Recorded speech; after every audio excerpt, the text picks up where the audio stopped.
Foxtrot Fridays. Thank the stars there's a day each week to tuck in the grief, lift your pearls and stride, brush, stride, quick, quick with a heel ball toe. Smooth as Nat King Cole's slow satin smile, easy as taking one day at a time, one man and one woman, rib to rib, with no heartbreak in sight. Just the sweep of paradise and the space of a song to count all the wonders in it.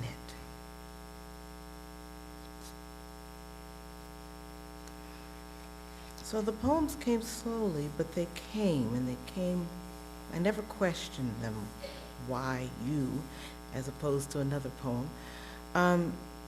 A whole little group of poems that I refer to as the Paradise poems began to emerge. They were all poems about the Garden of Eden. This is one. All Souls. Starting up behind them, all the voices of those they had named, mink, gander, and marmoset, crow and crocodile. Even the duck-billed platypus of late so quiet in its bed sent out a feeble cry signifying grief and confusion, etc. Of course the world had changed for good, as it would from now on every day with every twitch and blink.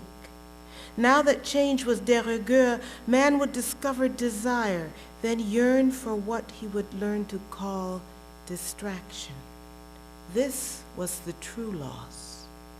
And yet, in that first unchanging instant, the two souls standing outside the gates, no more than a break in the hedge, how had they missed it? Were not thinking. Already the din was fading. Before them, a silence larger than all their ignorance yawned, and this they walked into until it was all they knew. In time, they hunkered down to business, filling the world with sighs. These anonymous, pompous creatures, heads tilted as if straining to make out the words to a song played long ago in a foreign land.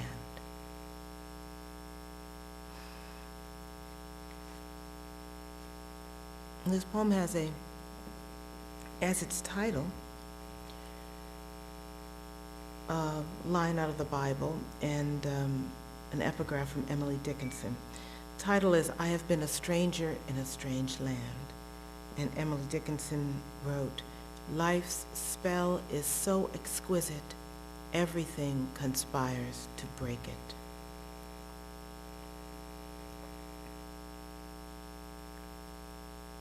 It wasn't bliss. What was bliss but the ordinary life? She'd spend hours in patter, moving through whole days, touching, sniffing, tasting, exquisite housekeeping in a charmed world. And yet there was always more of the same, all that happiness, the aimless being there. So she wandered for a while, bush to arbor, lingered to look through a pond's restive mirror. He was off cataloging the universe, probably, pretending he could organize what was clearly someone else's chaos. That's when she found the tree, the dark crabbed branches bearing up such speechless bounty she knew without being told this was forbidden. It wasn't a question of ownership. Who could lay claim to such maddening perfection? And there was no voice in her head, no whispered intelligence lurking in the leaves, just an ache that grew until she knew she'd already lost everything except desire, the red heft of it warming her outstretched palm.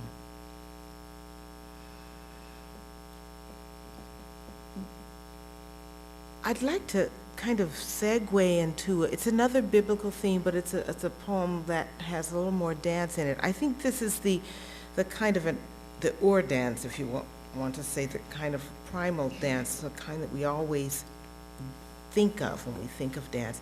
And that is, it's the dance of the seven veils that Salome performed for King Herod.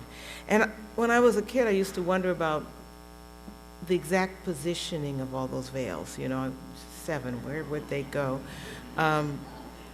But it's an incredible story. I realized that I had forgotten, when I look back on it, that it was not Salome herself who asked for the head of John the Baptist afterwards, when King Herod said, I'll give you anything you want, which is a bad thing to offer to anyone.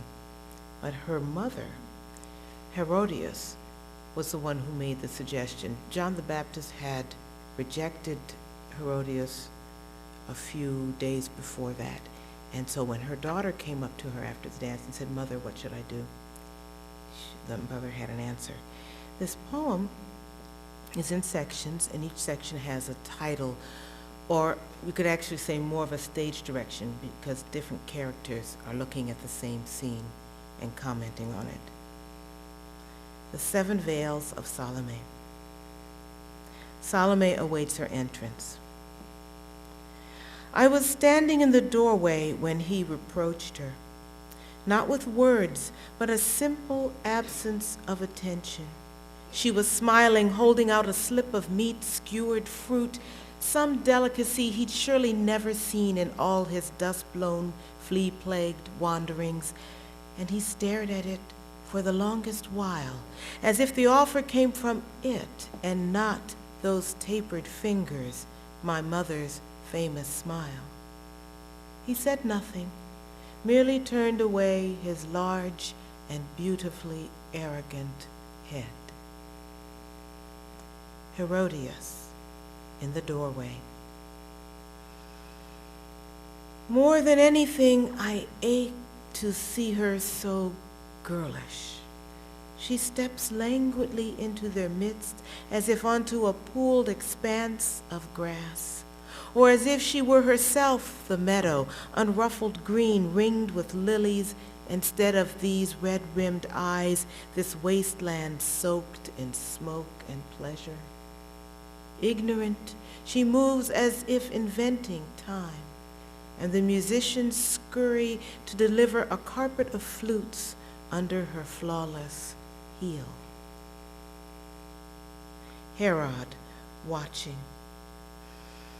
I should have avoided this, loving her mother as I do to the length and breadth of my kingdom, even to the chilly depths of history's wrath. But it was my birthday. I was bent upon happiness and love. I loved Herodias, my Herodias, who sends her honeyed daughter into the feast. The first veil fell, and all my celebrated years dissolved in bitter rapture. O Herodias, you have outdone us all. The fool at Herod's feet. Just a girl, slim-hipped, 2 knots for breasts, sheathed potential caught before the inevitable overbloom and rot, life's revenge if death eludes us, all any of us men want, really. Just a girl. Otherwise, who can fathom it? How is it to be fathomed? At his behest, her mother's? It matters little. She was dispatched into the circle of elders, and there she rivets the world's desire. Salome, dancing. I have a head on my shoulders, but no one sees it. No one reckons with a calculated wrist or pouting underlip. I've navigated this court's attentions, and I will prove I can be crueler than government. I will delegate what nature's given me, this body, this anguish, oiled curves and perfumed apertures. I will dance until they've all lost their heads. The nobles slobbering over their golden goblets, the old king sweating on his throne, my mother in the doorway, rigid with regret, the jester who watches us all and laughs. Oh, mother, what else is a girl to do?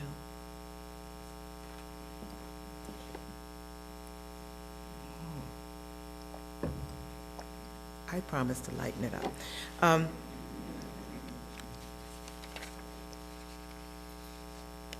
when I was a kid, my mother used to host the club meetings of the ladies of the church, and she would do this about twice a year. They always rotated. And that meant, of course, that the house had to be cleaned for days and days beforehand and afterwards. And cooking, a lot of cooking was being done. I think they ate more. It's like a Tupperware party. They eat more than they actually do anything else. But on the night of the meeting, my father would gather up my brother and myself, and we would flee the house. And we usually went to a drive-in movie, which was a wonderful experience because it was the old put the kids in the pajamas so they can fall asleep, during the movie.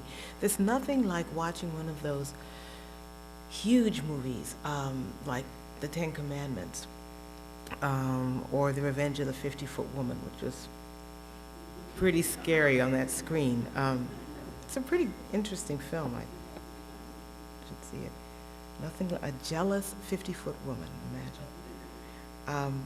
But it was amazing to see it on those kind of screens. The theater that we used to go to was called the Montrose in Ohio, and so this poem is an homage and an elegy for the Montrose, which of course is no longer working. There are two poems in it, actually. Each one of them has a title. Two for the Montrose Drive-In. Tupperware. 3 days before, it was pick up and scrub. The tops of door jambs wiped clean for white gloves come to test disarray. Dad packed up us kids and fled, the cheddar cubes, plastic forks suspended in jello. That was judgment, ambrosia, and trident. Oh, but it was delicious at the drive-in, sliding in pajamas down into the pit, waking just in time to see great Pharaoh drowned and Charlton Heston rosy in his holy rags. Now that was a good story. That kept us awake until the end credits, the moon huge as it wandered down the black gullet of Avenue, bright eyes swallowing the windshield. We made it home to the ruins of the feast. Crustless sandwiches smelling faintly of ocean, platoons of celery, mince, and dip. They always finished the cake. A soggy lemon crescent lolling in the red bottom of the drained punch bowl, and the house a mess. We ate like kings for days. Charlton Heston's Holy Rags. Our lucky man puts in his first appearance. We cheer, ski the front seat vinyl into the plushy pit beneath the dash. Just as sure as we're missing the chalky mints discreetly placed between the moistened lips of the Reverend Sisters of the Eastern Star, he'll save us from plopping frogs or locusts, clouds of hissing told-you-sos invading bed or pajama cuff. This time around, though, he's neither good nor wise. He tromps palatial corridors, a smooth-cheeked boy in Roman bronze, all greed and good looks. No green smoke wiggling over a host of snakes ready to be turned into walking sticks. Instead, he lifts his hand and an urn kicked stutters across the tiles. The car speaker crackles scorn. What brand of righteousness is this? Squeamish, we stuff our mouths with more buttered corn and count the things gone wrong. There's a sister rotting away in a cave, too many sweaty people being whipped, that skinny stranger's burning gaze. And then, just when we begin to doubt him, we watch as doubt struggles up to crouch inside his own baby blues. Oh, now he rises to his chiseled best, takes redemption's arrow deep into his manly chest as rain comes down in torrents, lightning time to tell each flash of news, the rock rolled back, the leper's new-washed skin. And through it all, the tears, the flood, thy kingdom come in gold and cobalt streaks, he stands aglow with blessedness, with, could it be remorse? Whatever for? And in an instant, he suddenly grows old.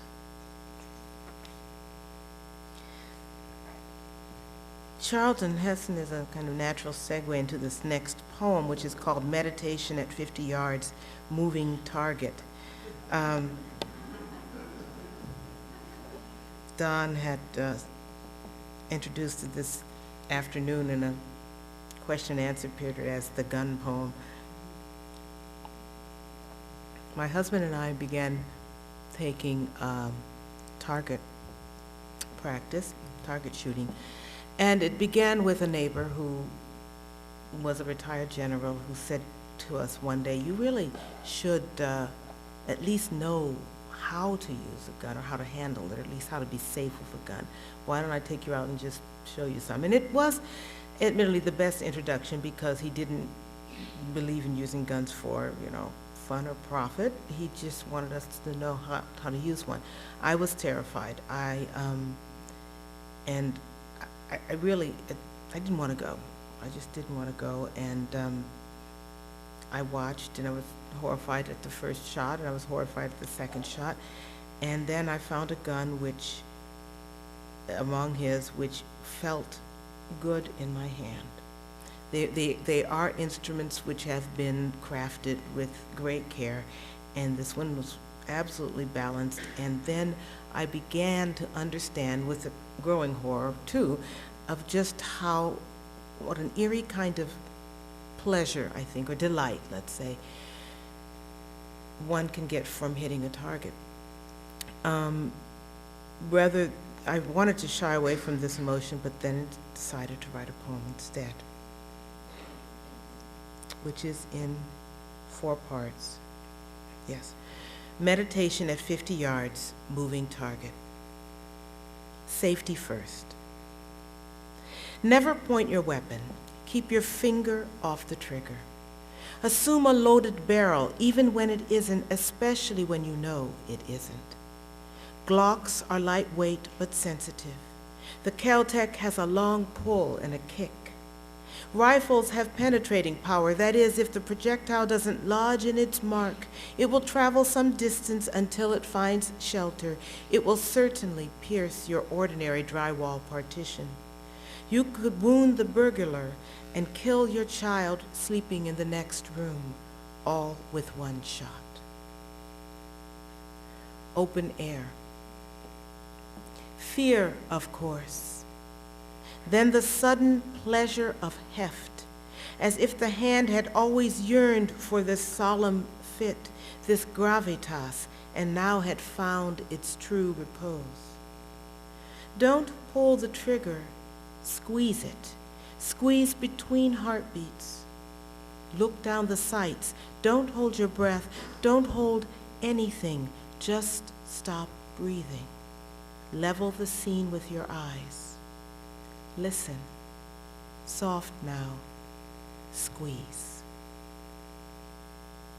Gender politics. Guys like noise. Rapid fire, thunk and slide of a blunt-nosed silver Mossberg or double-handed Colts slugging it out from the hips. Rambo or cowboy, they'll whoop it up. Women are fewer, more elegant. They prefer precision, tin can swing dancing in the trees, the paper bull eyes tidy rupture at 50 yards. Question, if you were being pursued, how would you prefer to go down? Ripped through a blanket of fire or plucked by one incandescent fingertip? The bullet. Dark, dark, no wind, no heaven. I am not anything, not born on air. I bear myself. I can slice the air. No wind can hold me.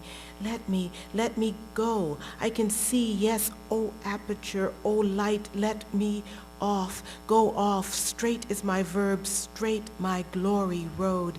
Yes, now I can feel it, the light. I am flame, velocity. Oh beautiful body, I am coming, I am yours. Before you know it, I am home.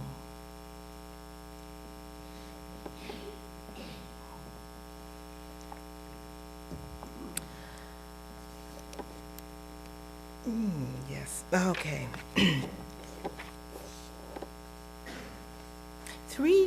a trio of poems, which, when I tell you the titles, so you know where they came from, they're called Quick Brown Fox. Those are the titles. And anyone who's ever learned touch typing knows that sentence, the quick brown fox jumped over the lazy dog, which contains all the letters of the alphabet, and which has been the bane of many of a typist. I wanted to write, and perhaps I will, I'm not sure yet, I wanted to write one for every word in the sentence, but the was a little bit of a problem. So we have a quick and a brown and a fox. Quick. Look, a baby one. Wink of fuzz in the headlights and gray at that. Now he peers from the culvert, all bobble and twitch, vacant eyes. He's been through this bait and switch all night. Where's mother? On the hill there, crested in moonshine, the fabled silhouette, sleek curve plumpeting into a tail, waving its flamboyant afterthought.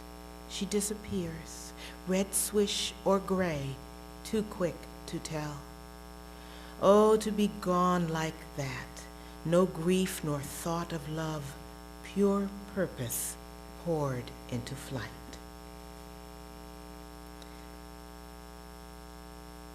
My husband and I really are still taking ballroom dancing lessons, and one of the things that comes along with that are competitions and showcases, doing kind of recitals for grown-ups, I guess you would call it.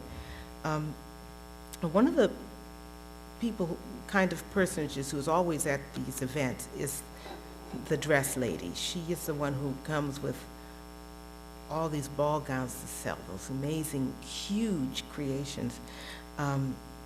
The price tag is huge as well.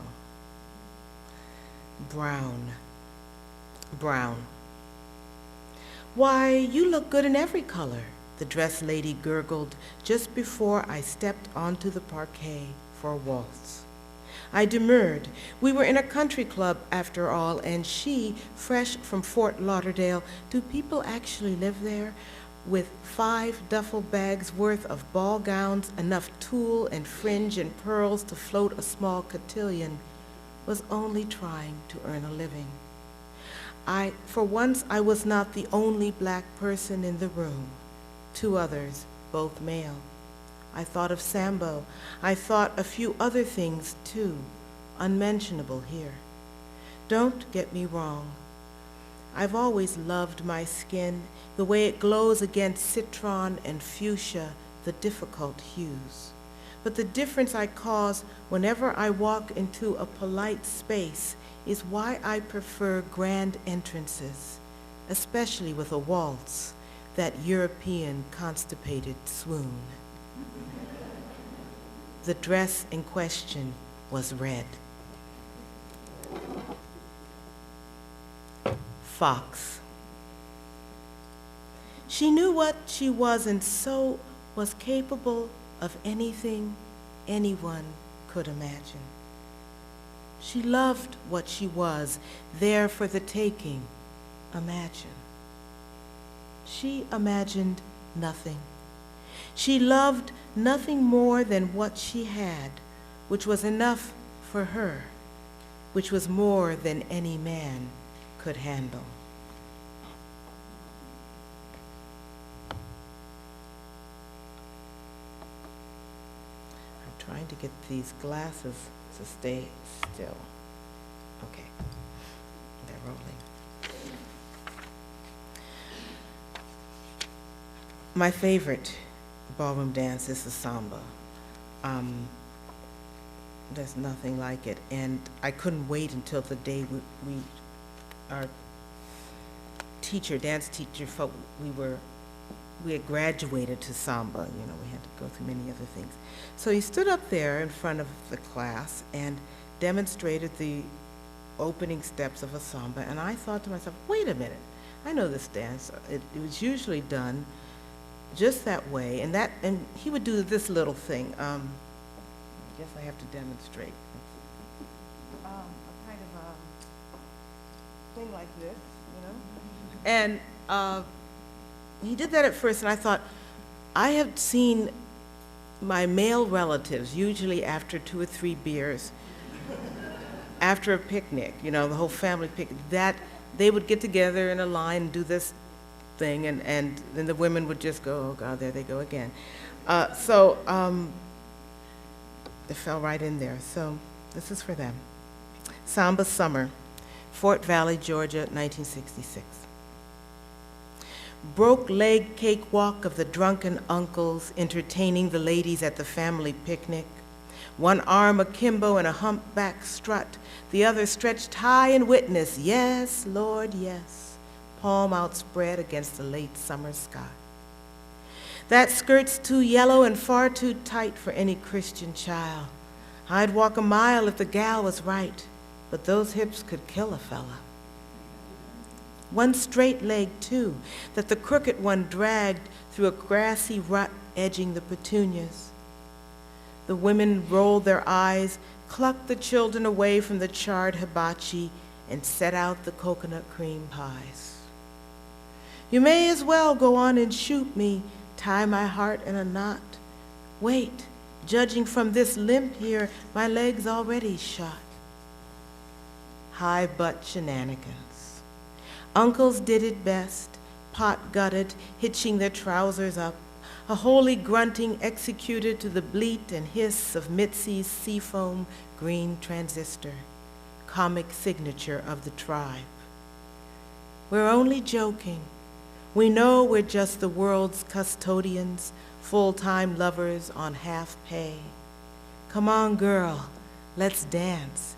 Before this song is over, show me what I've been working for.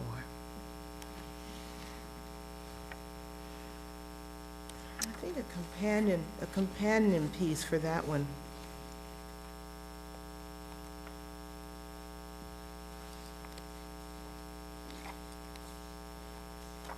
My father had lots of sisters. The Sisters, Swan Song. We died one by one, each plumper than the mirror saw us. We exited obligingly, rattling keychains and cocktail jewelry, rehearsing our ghostly encores. Glad to be rid of pin curls and prayers, bunions burning between iron sheets, we sang our laments, praised God, and went our way quietly, were mourned in satin and chrysanthemums, whiskey and cake, old gossip evaporating into cautionary tales. Does it matter who went first? Corinna or Faye, heartache or coronary, a reckless scalpel or a careless life? Whoever was left kept count on the dwindling rosary.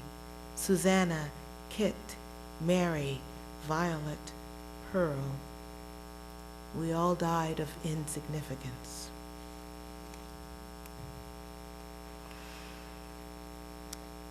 There is a section of poems in here under the title Not Welcome Here, which deal with the black soldiers in World War I. Black American soldiers who went to fight in World War I. They fought under French command, which is a little odd, but in this country, I guess we're used to odd things. What happened was this. When these men enlisted for the army and wanted to fight in the war to make the world safe for democracy, the American Army, Armed Forces was still a segregated one.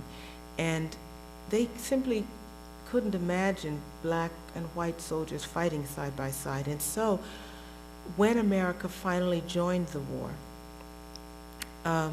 the African American soldiers stayed stateside, stayed on this side of the Atlantic, and languished in the camps until the French turned around and said, well, if you don't want them, we certainly will take them. And so many units went over, were issued a kind of a motley uniform. Part of it was American, part of it was French. And they distinguished themselves not only militarily, they were the first to reach the Rhine in 1918 in the drive eastward, and they just amassed an incredible amount of awards, the French Cross of Honor. But they also brought jazz to Europe. There was a man by the name of James Reese Europe, which is an interesting name in itself. He had an orchestra, society band. He was a band leader before the war, and he formed a band in the war. He was supposed to play and to bring, to encourage the troops. He also, however, with this band, introduced this new music to the French. There are stories of little old French ladies in villages kind of hiking up their skirts and dancing, a pretty credible cakewalk, just from the music itself. I'd like to read you two poems from that section, and they're both dealing with James Reese Europe. One happens, however, before the war, and the other one after the war. This first one's 1915, is before the United States entered the war. He is a band leader in New York City. He had been hired by a dance team called Irene and Vernon Castle. They were a couple that actually brought foxtrot and some other dances to the United States. They went to Europe, looked at them, and then adapted them. Their version of the foxtrot and the tango were remarkably similar to each other, and they looked like, sort of like, as far as I can tell, Gomez and Morticia Adams, that put your cheeks together and kind of walk. But James Reese Europe's society orchestra was hired to play for the soirees that the castles held, and so the black band was playing for the white elite of New York City. This is James Reese Europe in 1915. The Castle Walk. You can't accuse this group of having too much mustard. They're gloved and buttoned tighter than Buddy's snare drum. But they're paying, so we pay 'em back. Pour on the violins, insinuate a little cello, lay some grisly piano under that sweet jelly roll. Our boys got a snap and buzz no one dancing in this gauze and tinsel showroom knows how to hear. The couple stroll past, counting to themselves as they orbit, chins poked out as if expecting a kiss or in need of a shave. We pitch and surge through each ragtime, and I swear it's both luck and hardship, the way the music slips as it burns. These white folks stalk through privilege just like they dance. 1, 2, stop, pose, over and over. We ain't nobody special, but at least we know it. Across the black Atlantic, they're trampling up the map into a crazy quilt of rage and honor. Here, the biggest news going would be Irene and Vernon teaching the castle walk. Trot on, Irene. Vernon, fake that juke joint slide. So boys, lay down tracks. The old world's torched. We'll ride this train as far as it's going. Let's kick it. Time for the innovation tango. Buddy, set 'em marching. And you, Mr. Cricket Smith, mortify 'em with your cornet's molten silver moan.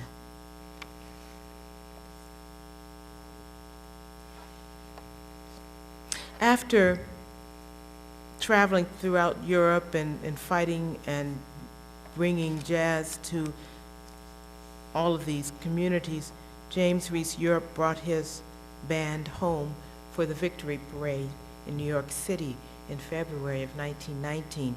Now, the people who were lining the streets expected them to play jazz, but as they marched past the Flatiron Building and past the library, they marched in very strict march rhythm, absolute precision, and only when they got to Harlem did they let loose.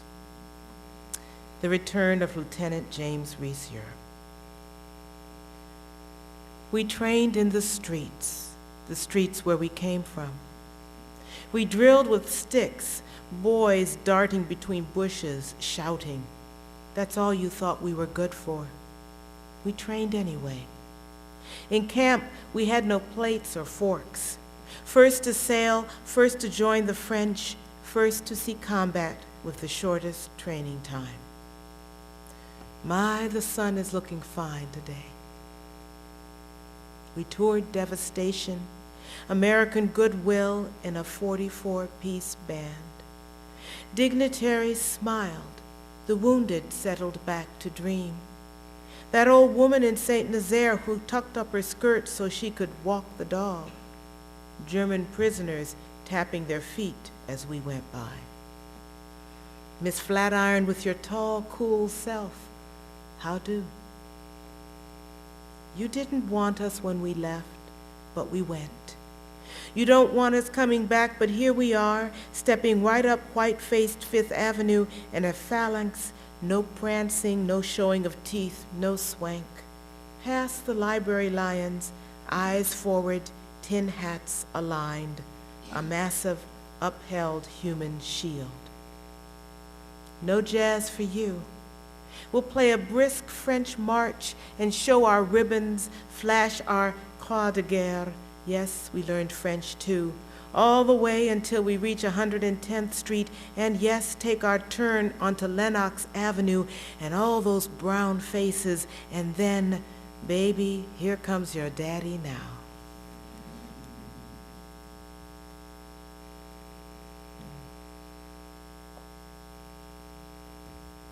There's a curious thing I found out when I was looking up things about this next poem. This poem is for Hattie Mcdaniel, and she is, as you might remember, the first African American who won an Oscar for her portrayal of Mammy in the 1939 movie Gone with the Wind. And in the awards were given out in 1940, and at that time they didn't do it in a theater, they did it in the Coconut Grove in a kind of an elaborate banquet setting. Up to this point, Hattie Mcdaniel had played a series of roles, always as the maid or the mammy, always with a fairly elaborate name. So this poem is for her. Hattie Mcdaniel arrives at the Coconut Grove late, in aqua and ermine, gardenias scaling her left sleeve in a spasm of scent, her gloves white, her smile chastened, purse giddy with stars, and rhinestones clipped to her brilliantined hair, on her free arm that fine Negro, Mr. Wonderful Smith. It's the day that isn't, February 29th, at the end of the shortest month of the year, and the shittiest, too, everywhere except Hollywood, California, where the maid can wear mink and still be a maid, bobbing her bandaged head and cursing the white folks under her breath as she smiles and shoos their silly daughters in from the night dew. What can she be thinking of, striding into the ballroom where no black face has ever showed itself except above a serving tray? High hat Hattie, Mama Mac, her haughtiness, the little lady from Showboat whose name Bing forgot, Beulah and Bertha and Melina and Carrie and Violet and Cynthia and Fidelia, one half of the dark Barrymores. Dear Mammy, we can't help but hug you, crawl into your generous lap, tease you with arch innuendo so we can feel that much more wicked and youthful and sleek.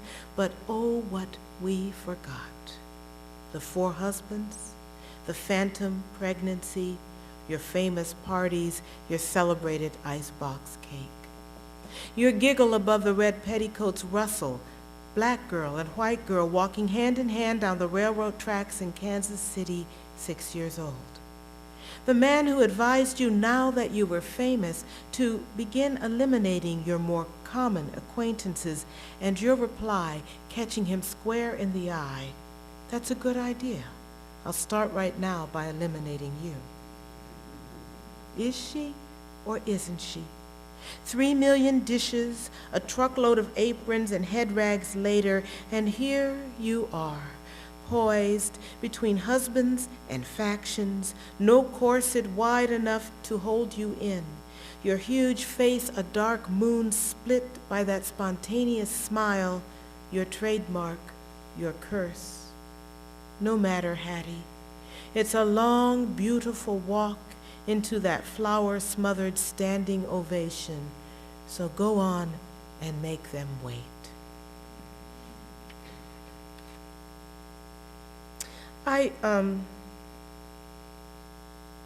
Another dance poem. I have to say that as a kind of caveat at the beginning, not to think of Ravel when I talk about this poem. The dance is called a bolero, and it is not like Ravel's bolero at all, but it's a very sensuous Latin dance, a very slow motion dance. Imagine a rumba done in super slow motion.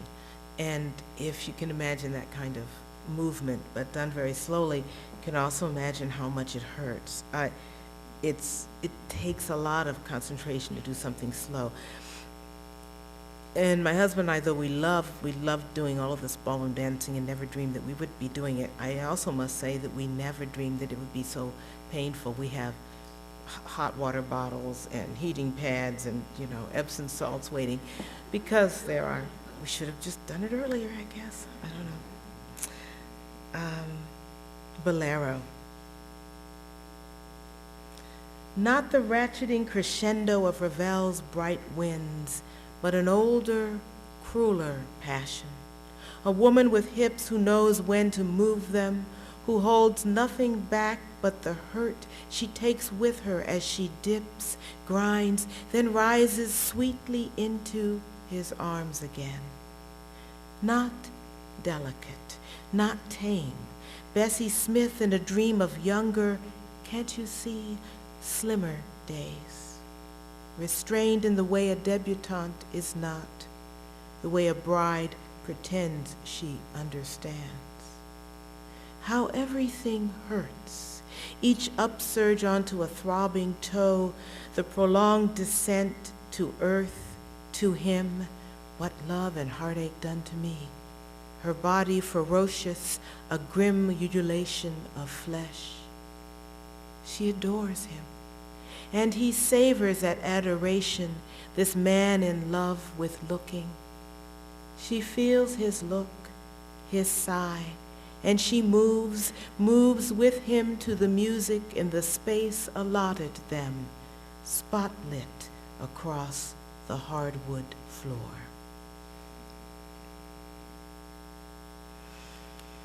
I wrote this one when I was on a diet. Chocolate. We've all been there. Chocolate. Velvet fruit, exquisite square I hold up to sniff between finger and thumb. How you numb me with your rich attentions. If I don't eat you quickly, you'll melt in my palm. Pleasure seeker, if I let you, you'd liquefy everywhere. Knotted smoke, dark punch of earth and night and leaf. For a taste of you, any woman would gladly crumble to ruin. Enough chatter. I am ready to fall in love.